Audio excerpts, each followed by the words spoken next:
Les pays comme le Tchad, le Togo, le Nigeria, la Côte d'Ivoire ou le Bénin sont invités à revoir leurs copies, chacun en ce qui le concerne, pour se tirer d'affaire et éviter la colère des dieux.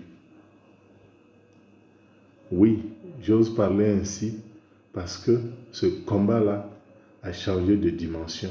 Ce n'est pas seulement un combat pratique ou physique, mais c'est un combat divin, c'est un combat surnaturel, c'est un combat spirituel et métaphysique.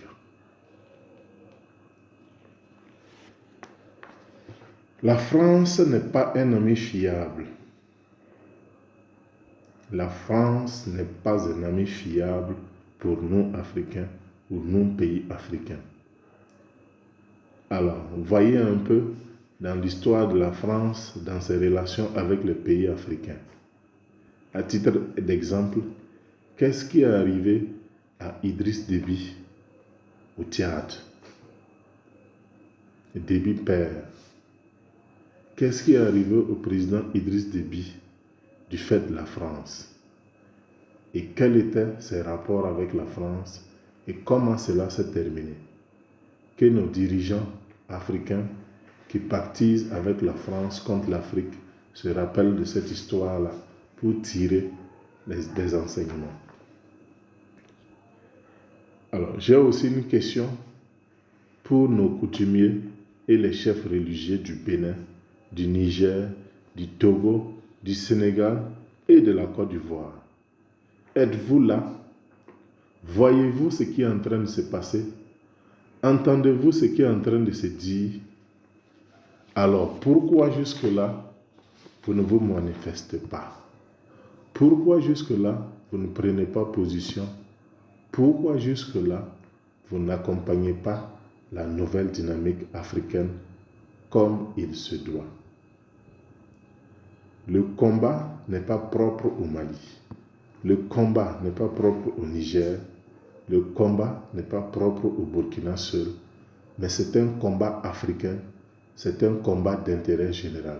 C'est de l'Afrique qu'il s'agit et non du Mali, du Niger ou du Burkina. Soyons conscients de cela, mes frères musulmans. Soyons conscients de cela, mes frères religieux. Nous n'avons que l'Afrique comme repère. Nous sommes africains et l'Afrique est notre repère. Nos pays respectifs constituent notre maison, notre résidence. Où allons-nous vivre? Où allons-nous habiter si on se laisse piller, si on se laisse arracher notre chère Afrique et nos chers pays? Le Mali, le Burkina et le Niger ont besoin du soutien de tous, hommes, femmes, jeunes, enfants. Je sais que les États-Unis sont très malins. Je sais que les États-Unis sont très malins et ne vont pas se tromper de camp. Remarquez ce qui se passe avec les États-Unis dans leur rapport avec le Niger notamment.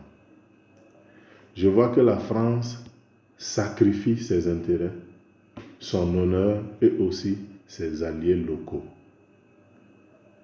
La France a déjà suffisamment sacrifié ses intérêts, son honneur et aussi ses alliés locaux. Je me demande pourquoi il tarde à se réveiller. Pour cela, je salue les panafricains, peu importe de quel pays ils sont. Je salue tous les panafricains.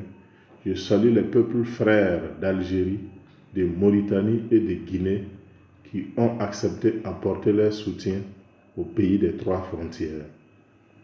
Pour nous Maliens, il est nécessaire et urgent que nous soyons soudés derrière nos autorités de la transition en ce moment pour faire barrière à la France et à ses valeurs locaux afin que la vision malienne dicte la trajectoire de la nouvelle Afrique. Retenez une chose avant que je termine mon message du jour. Retenez de Shoko Amadou Sidibé, Dipaniko Amadou. Retenez que la France a perdu la guerre, que la CEDEAO court à sa perte et qu'il en sera ainsi pour tous les ennemis de notre cher continent africain. Notez cela quelque part, ne l'oubliez pas. L'avenir me donnera raison, la vie me donnera raison et l'Afrique va célébrer sa victoire. Je vous remercie.